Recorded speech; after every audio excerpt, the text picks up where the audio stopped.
네, 안녕하세요 여러분. 오늘은 중요한 속보입니다. 그래서 제가 급하게 외출을 하지 않고 이렇게 실내에서 여러분께 내용 전달을 드리는데요.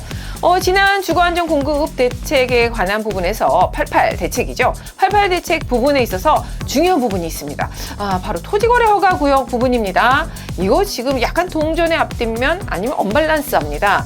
왜냐하면 지금 주거가 부족해서 뭔가 많은 정비 사업에 대한 부분을 완화를 하고 있지 않습니까? 75% 동의를 70%로 한다든가 뭐 이런 부분, 그리고 녹지 부분이 있죠. 녹지 부분들을 바로 많이 또 그 4급, 5급 훼손 녹지죠. 이런 녹지들을 또 풀어서 공급 대책을 하겠다고 하고 정비사업 빠르게 진행되게 하겠다고 하고, 이런 것들은 어떻게 보면 굉장히 부동산에 있어서 투자를 할 때 호재이지 않습니까? 그런 지역들을 또 선점하면 되니까, 그리고 정비사업 빨리 가니까 또 하기 편안해지는데, 반대로 이렇게 됐을 때 너무 많은 투기 세력이 몰린다 해서 토지거래 허가 구역으로 묶는다.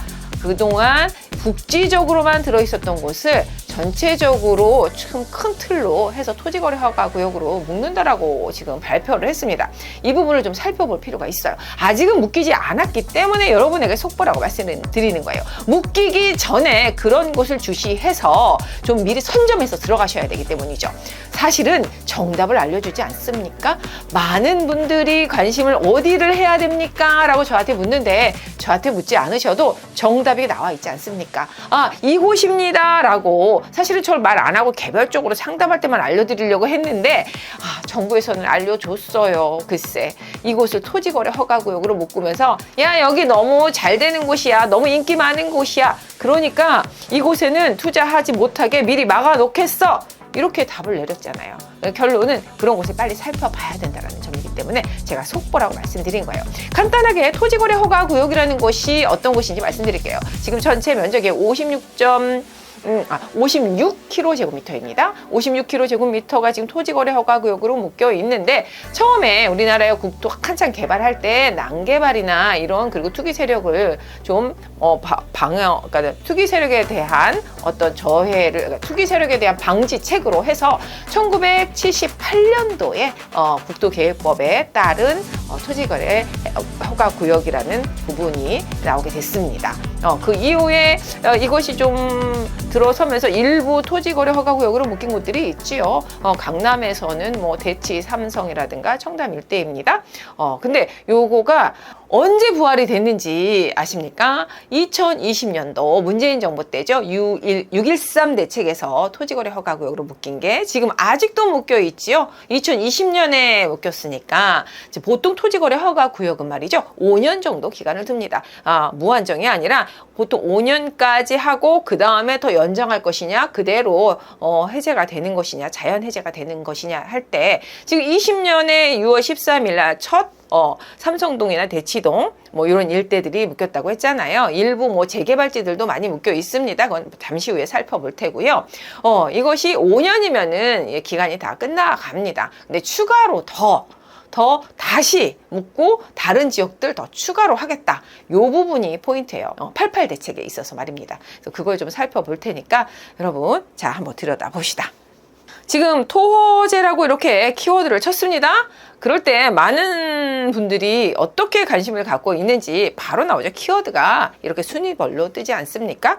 지금 반포라든가 잠실, 목동 이런 곳인데, 그러니까 추가로 될 곳에 대한 부분이라고 보시면 돼요. 아직은 되지 않았지만 추가로 토지거래 허가구역으로 묶일 곳이 어느 곳인가라는 게 이렇게 반포 일대가 추가가 된다는 것이고, 잠실도 뭐 엘스나 이런 부분들이 아직 토지거래 허가구역이지 않습니까?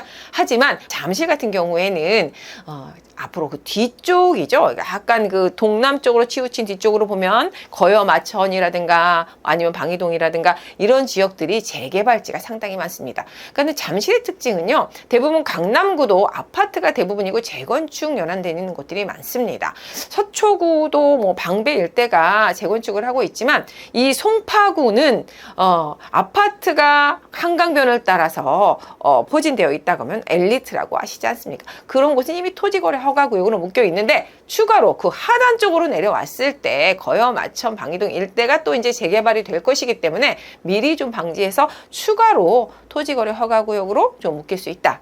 라고 보여지는 것 같고요. 네, 목동은 워낙 유명세를 타지 않습니까? 지금 목동이 1단지부터 13단지까지 있고 이곳이 이제는 다 재건축을 해야 되는데 그것도 빠르게 신속 통합으로 재건축을 하는 곳이기 때문에 굉장히 핫하죠. 그래서 많은 또 투기 수요가 몰릴 수 있어서 토호제로 갈 수 있기 때문에 아마 이렇게 키워드가 순위로 나온 것 같습니다. 우리가 지금 투기 과열지구가 토지거래 허가구역으로 묶인다고 보시면 돼요. 이미 뭐 25개구의 그 투기 과열지구가 아시겠지만 여러분 둔촌주공의 그 미분양으로 인해서 대부분 다 해제가 돼서 비조정 지역이 됐고 이 강남 3구와 그리고 용산만이 투기과열지구죠. 이 투기과열지구 안에 대부분이 다시 토지거래 허가구역으로 묶인다라고 보시면 됩니다. 그 뭐 일대 사실은 살짝은 더 추가는 있습니다. 차후에 살펴보겠지만 영등포 일대라든가 영등포 일대 하면 어디겠습니까? 뻔하지 않습니까? 뭐 여의도겠죠. 여의도가 또 다 재건축 연안이기 때문에 그 다음에 뭐 양평동 일대 또 재건축 지역이 재개발 지역이 있습니다. 그리고 저 종로 일대도 재개발 지역 그리고 약간 또 상부에 가면은 또 뭐 이문이라든가 장위 뭐 이런 부분들도 있고 그래서 그거는 추가로 지금 살펴보고 그래서 플랜 B가 준비되어 있다라고 해서 그 플랜 B가 바로 이렇게 좀 확대를 하겠다라고 보면 됩니다.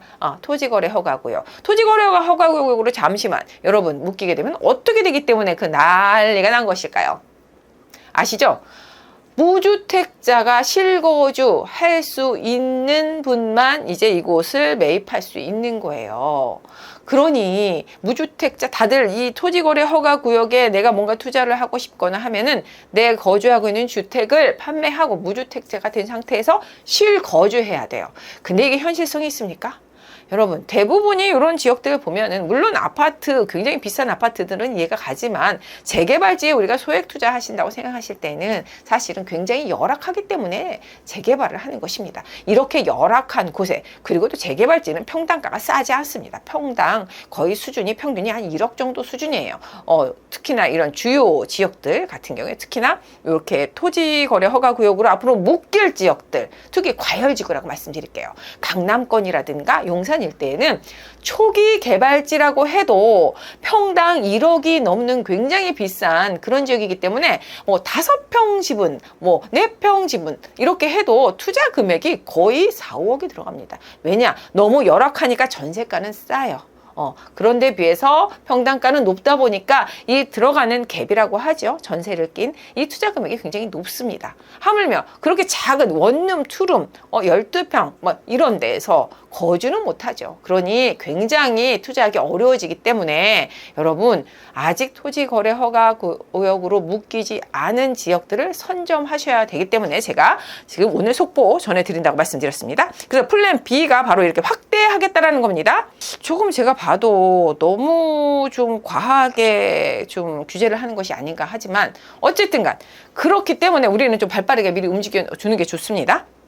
왜냐하면 그 몸값이 더 올라갈 거예요. 왜냐하면 대부분이 사례를 보면 토지거래 허가구역으로 묶인 곳들이 가격 상승들을 많이 했거든요. 그러니까 여러분 한번 살펴보고 근데 공급대책 중에 하나에 또 나온 것들 잠깐만 살펴보고 가겠습니다. 내용하고 조금 살짝은 사족이 될 수 있지만 그래도 우리가 그 그린벨트 지역 4급에서 5급 정도면 이게 숫자가 커질수록 훼손이 많이 된 겁니다. 그래서 4, 5급 정도의 그린벨트 지역을 해제해서 공급을 하겠다고 할 때 지금 또 많은 또 땅을 매입하러 다니신다고 하는데 좀 눈여겨봐야 될 게 서초구 남곡동이나 세곡동 일대 강남권이잖아요. 네, 이 면적이 굉장히 큰 부분을 차지하기 때문에 그런 부분들이라든가 아니면은 저 위쪽으로 여기서 보이진 않지만 가밀 지역이라든가 교산 지역도 상당히 좋은 지역으로 아마 그 해제가 됐을 때는 간다고 보고 강동구 일대에도 보면은 우리가 살짝 또 그린벨트 지역이 있고요. 그래서 이제 일부 그린벨트 지역 중에는 뭐 강북 쪽이 가장 많기는 합니다만 그래도 관심 지역들을 살짝 살펴볼 필요가 있는데 이런 관심 지역들은 이 특히 서초구나 아니면 이 가밀 쪽이라 강동구 일대의 그린벨트 지역들도 한번 살펴볼 필요가 있습니다. 지금 여기 보시는 것처럼 살짝 이 붉은 지금 표시되어 있는 곳이 어디일까요? 딱 아시죠? 예, 용산구.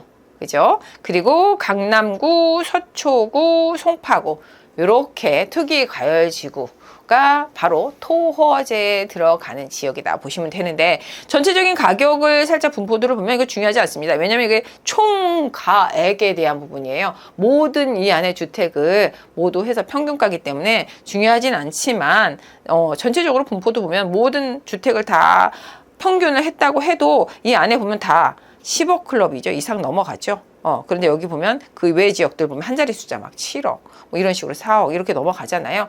보통 우리가 컴퍼스를 이렇게 그린다고 하잖아요. 이렇게 컴퍼스를 중심으로 해서 동심원을 그리면 그게 가격대가 같은 계열 안에 들어가게 되는데, 아마 여기서 지도를 보시면 그 원리를 아시게 될 거예요. 그래서 중심축이 어디냐고 할 때 바로 요 일대가 중심축으로 가장 비싼 지역들이고 고가의 지역들이다라고 보시면 되고, 집 사면 흥하리.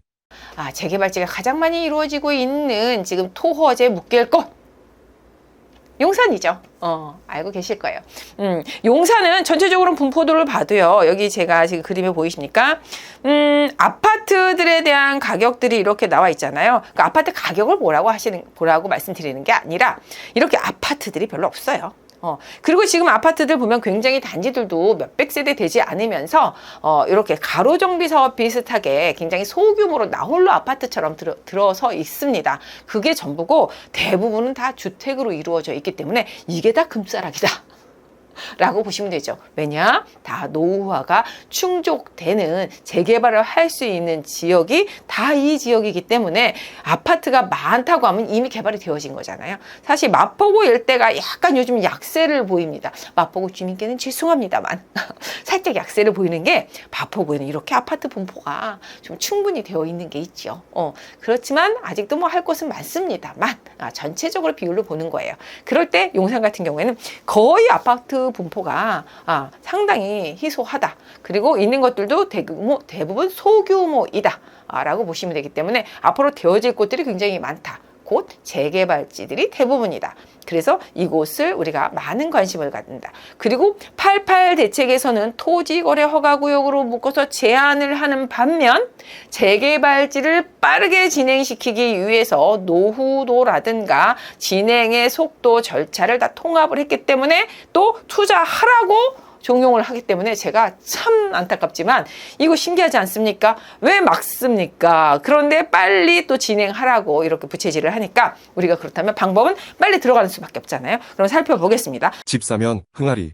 용산이 토지거래 허가구역으로 전면 다 묶이게 되면은 여러분 이제 주택 없으신 분만 이곳을 관심 가져야 되니까 주택 있으신 분들 중에서 재개발지에 용산에 관심이거나 토지거래 허가구역에 묶이기 전에 나 해야 되겠다, 아니면 앞으로 할 것인데 좀 이따가 할까 하는데 용산 관심 있으시다 그러면 지금 보셔야 됩니다. 빠르게. 이거 제가 볼 때는 9월이 지나면 아마 선정으로 토지거래 허가구역으로 끼게 될 확률이 굉장히 높기 때문에 그 전에 빨리 하셔야 돼요. 그래서 제가 알려드리겠습니다. 지금 그렇다고 나는 돈이 없어, 너희들 하거나 말거나 이렇게 생각하지 마세요. 왜냐면 여기도 다양하게 굉장히 분포가 잘 돼 있어요. 내가 가지고 있는 가용 금액에 대한 분포도가 다양하게 있으니까 살짝 그런 것들도 거느려 줄게요. 확실하게는 아니지만. 그래서 개발지와 함께 필요 어떤 금액들에 대한 부분들을 말씀드리겠습니다.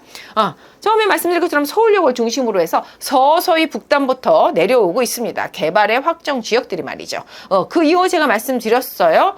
서울역을 중심으로 해서 서울역 상단에 종로 일대 모든 업무 지구에는 굉장히 주변에 아파트 단지라든가 주거시설이 부족하다. 그래서 바로 가장 인근이 바로 이 서계 일대 그리고 서우함동 일대였다. 그래서 이곳을 한꺼번에 이번에 신속 통합을 해줬다라는 말씀 드렸습니다. 그래서 신속 통합했고 공덕 요 한꺼번에 묶었습니다. 공덕동 115번지, 여기가 아마 11번지였을 테고요. 그리고 청파 여기 2구역 신속 통합, 여기를 다 한꺼번에 이렇게 묶었어요. 이렇게 묶어서 청파 1가까지 해서 이렇게 900세대 들어간다고 말씀드렸고, 그 다음에 이미 후암동, 여기가 서후암동입니다. 후암동은 둘로 나뉘어요. 여기가 서후암동이라고 불러요. 그리고 이쪽이 이제 동호암동 이렇게 들어가는데 서호암동은 이미 특별계획구역으로 해서 구역 지정이 되어 있었어. 지금 투자 금액은 지금 오래전부터 이곳은 비싼 곳이었고요. 뭐 10억 가까이 가져가셔야 되고 지금 이 지역은 신통으로 묶였기 때문에 사실상의 토지거래 허가구역이 된 곳입니다. 된 곳이죠. 왜냐? 무주택자 실거주자만 가능하기 때문에 이미 되었다라고 보시면 됩니다. 그래서 지금은 조금 살짝 늦었고요. 그리고 요번에 또 이 동우암동 이렇게 1구역이 신통이 또 선정이 되었죠. 그럼 여기까지도 토허제가 이미 되었다라고 보시면 됩니다. 그래서 많은 지역들이 이렇게 묶였는데 그런데 나머지 지역들은 아직은 가능하지 않습니까?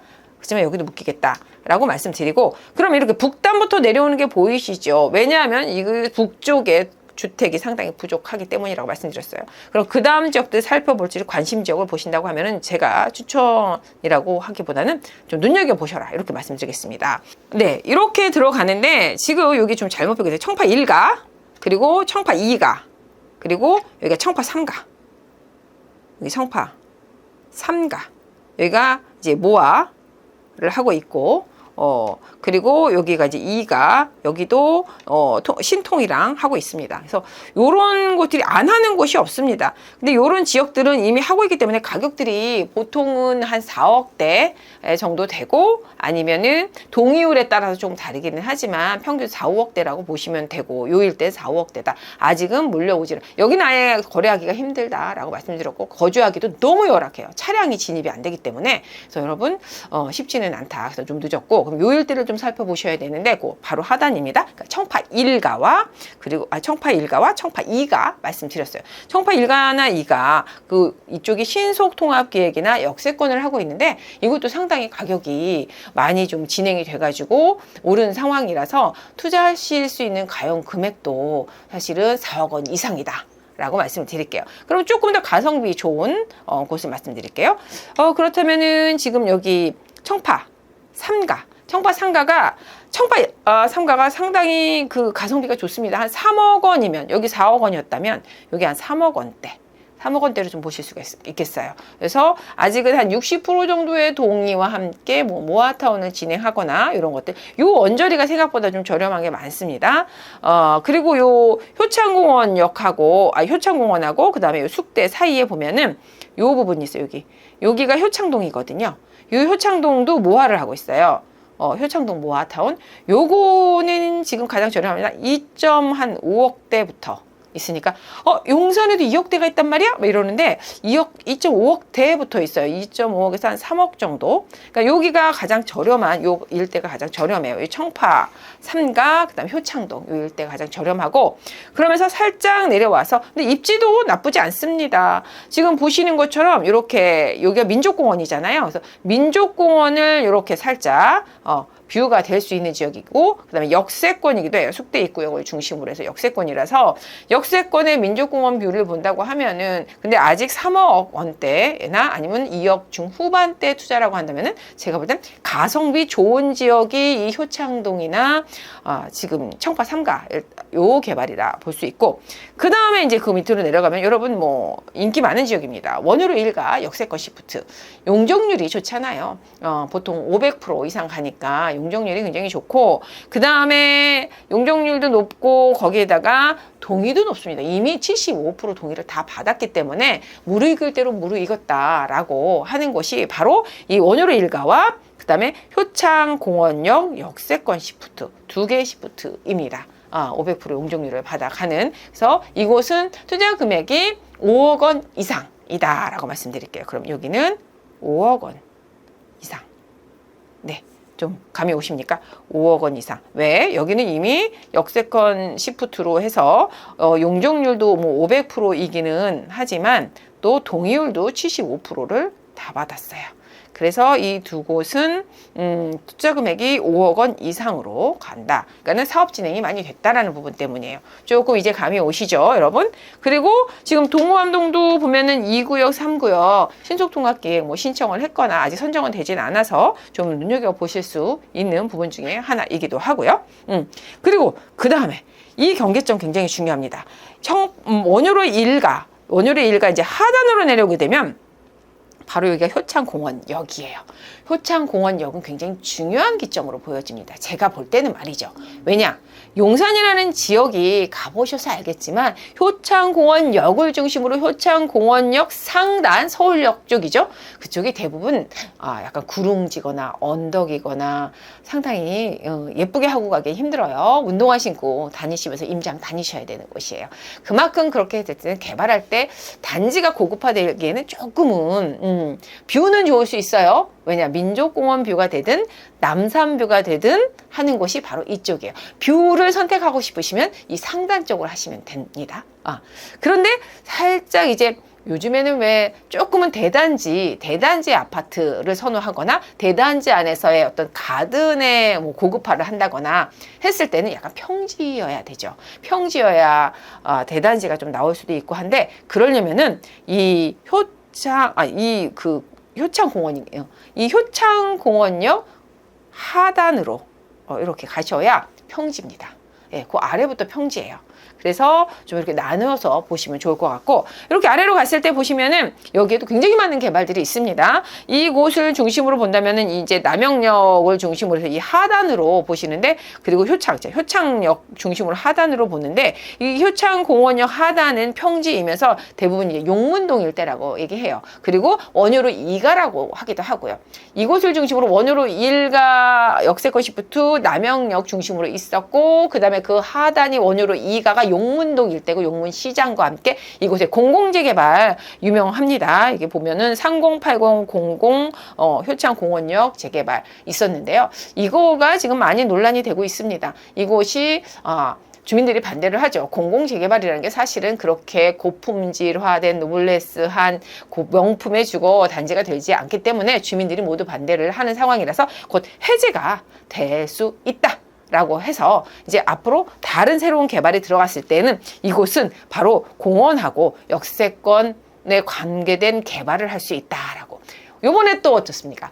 88 공급 주거 안정대 측에서 역세권에 대한 거리를 다시 한번 완화해서 명시했습니다. 역하구의 350m 거리까지 완화, 250m가 원래 1차 역세권인데 350m까지 완화를 해서 하는 역세권 시프트 살짝 요즘 인기 없고요. 역세권 활성화.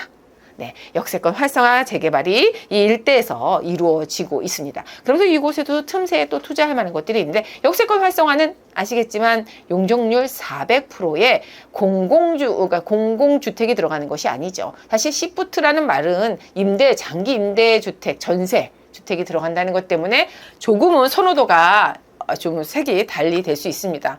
그런데 역세권 활성화 요즘 선호하는 게 용적률은 종상향을 받아서 400%를 받지만 그 안에 대신 인센티브로 받는 것이 공공개발입니다. 그러니까 공공개발, 그러니까 공공이 그런 공공이 아니라 공공으로 모두 사용할 수 있는 공공용지를 대신 기부 체납으로 줬을 때 그 안에서 인센티브를 받아서 400%를 받는 것이기 때문에 그것들을 선호하거든요. 그래서 이렇게 갔을 때 여기에 투자 금액도 한 3억 초 중반 정도까지 가능하죠. 그러니까 가성비죠. 그러니까 용산에서 3억대는 가성비 좋다. 그리고 2억대는 참 착하다.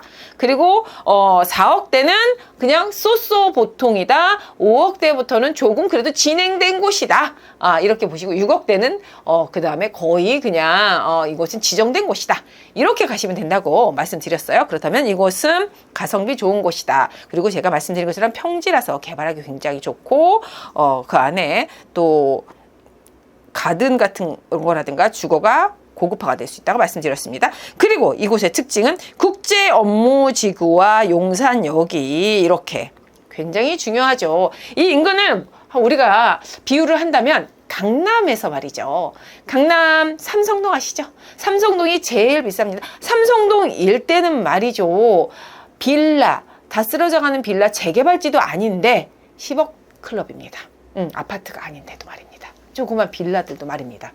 예, 그렇게 강남 안에서도 가장 지가가 높고 일반 어떤 개인이 투자하기 어려운 일대가 바로 이 삼성동 일대이죠. 대부분이 어마어마한 빌딩 숲, 그쵸? 무역센터를 중심으로 해서 GBC 모아타워가 또 하나 그렇게 방점을 찍을 텐데, 이런 곳처럼 될 것이라고 한다면 국제 업무지구를 좀 볼 필요가 있어요. 국제 업무지구가 지금 뭐 최고 1700%부터 해가지고 용적률 28개 동, 100층부터 90층, 60층 이렇게 들어오게 되면 유동인구 14만 이상, 그리고 23조 이상의 경제적 유발 효과가 일어나는 이 지역 인근의 개발들을 좀 살펴보시는 건 어떨까라고 말씀드릴게요. 네, 그러면 살펴보겠습니다. 지금 용산국제 업무지구 인근, 다시 말해서 효창공원역 하단 국제 업무지구 사이, 여기가 바로 원효로 2가와 3가 이거든요. 눈여겨보실 필요가 있어요. 아직은 조금은 저렴한데 사실은 앞으로 치고 올라갈 것입니다.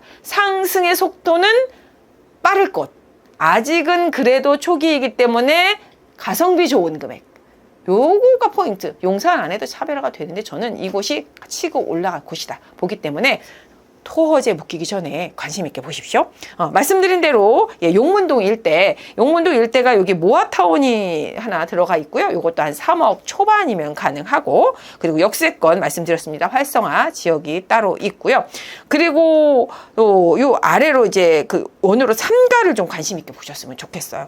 요 일대도 중간에 보면은 지금 이 안에 들어있는 뭐 신통을 하는 곳도 있고, 모아 또 따로 하나 더 하는 곳도 있는데, 그거보다 원으로 3가. 여러분, 이 원효로 3가 같은 경우에는요, 국제 업무지구가 이렇게 들어가거든요. 여기가 통로가 나는 원효로를 끼고 있는 이 진입로에서 국제 업무지구에서 유일한 통로, 원효로를 나가는 요곳이거든요. 요곳에 입지한 곳이에요. 원효로 3가. 관문이다라고 봐야죠. 국제 업무지구와 나란히 하는. 그래서 이 지역이 지금 신속 통합을 하고 있고요. 일부는 노선형 상업지 재개발을 하고 있습니다. 그러니까 신속 통합이 이루어지고 있지만 이 하단은 이게 4개의 비욘드 존으로 나눠질 것입니다. 두고 보십시오. 이 뒤쪽으로는 신속 통합을 할 수 있겠죠. 하지만 이 아래 하단에 여기 상업지를 끼고 있거든요. 이 상업지를 끼고 있는 이 하단에 근생이나 오피스텔이 있는 이 하단은 바로 노선형 상업지. 선형 상업지가 잘 모르시는 분들 많을 거예요. 2024년 3월 5일 날 발표가 됐기 때문에 잘 모르는데요. 역세권 활성화 중에 하나입니다만 지금 이렇게 노후화가 되어 있는 3만 이하의 2종 일반 주거지와 이렇게 12m 이상의 노선형 도로를 끼고 있는 상업시설들이 있는 지역을 3만 이하로 해서 재개발을 할 경우 인센티브를 적용했을 때 1000% 넘게 1100% 이상 주는 것입니다. 어마어마하지 않습니까? 1000% 이상. 이것이 노선형 상업지예요. 노선형 상업지 개발인데 중요한 거는 그냥 하는 거 아니고 여기에는 이 업무지구 인근으로 해서만 가능합니다. 업무지구에 기반시설을 넣는 조건이 인센티브의 적용 대상입니다. 그래서 업무지구에 관계된 관광 아니면 업무 숙박시설 호텔을 넣어야 하고요. 그게 160%나 됩니다. 그리고 그냥 하지 마십시오. 그냥 하면 안 돼요. 여기에 그렇게 100층 높이, 여러분 롯데타워에 롯데 시그니엘 타워 보셨습니까?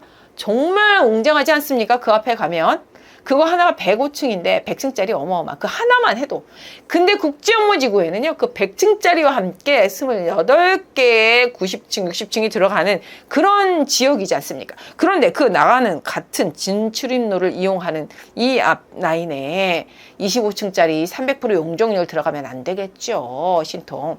혁신 디자인으로 1000%는 받아야죠. 60층 이상 올라가야 돼요. 근데 그게 아니라 인센티브 받아서 그냥이 아니라 혁신 디자인, 아름답게 못지않게 우리의 대문 얼굴이다 라고 보는 거죠. 입구니까. 그래서 혁신 디자인을 넣기를 바란다는 거죠.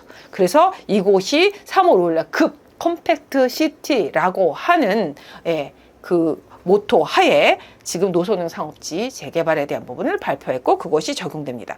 여기도 지금 투자 금액이 한 3억 중반에서 한 뭐 4억대 이상 이라고 보시면 되거든요. 그래서 한 3억 중반부터 가능하다. 여기도 가성비가 좋습니다. 그래서 요 정도 간다라는 거. 그래서 전체적으로 한번 용산 살펴봤는데요. 여러분, 가성비 좋은 것들 꽤 있고요. 그리고 쏘쏘 그래도 어느 정도 진행이 돼서 안정적으로 가는 것들이 있고요. 아주 그냥 우리가 관심 있게 그냥 편안하게 가신다고 하면은 뭐 한남 3구역 다루지 않았지만 여러분 잘 알고 있는 이 민족공원 요 하단에 있는 한남동 일대도 좀 살펴보십시오. 거래 굉장히 많습니다. 뭐 서계도 그렇고요. 예. 그래서 여러분이 가지고 계시는 가용 금액에 맞게 용산에 관심이 있으신 분들은 제가 말씀드렸습니다. 9월 이후에는 토지거래 허가 구역으로 전체 지역이 묶일 확률이 굉장히 높기 때문에 그 전에 먼저 겟 하셔야 합니다. 1억대. 그렇죠. 1억대로 감히 용산에 사실은 1억대 있으면서 용산 묻는다 그러면 스스로가 바보가 되는 거가 아닐까 그런 생각들 하실 텐데 여러분 세상에는 없는 거 불가능한 세상에는요 찾고자 하는 자에게는 그 길이 있고 그 기회가 있습니다. 1억대 있습니다. 여러분 기대해 보십시오. 그거는 따로 개별적으로 말씀드릴게요. 전화 주세요. 1억대도 있습니다. 네, 아주 착한 금액이죠. 네,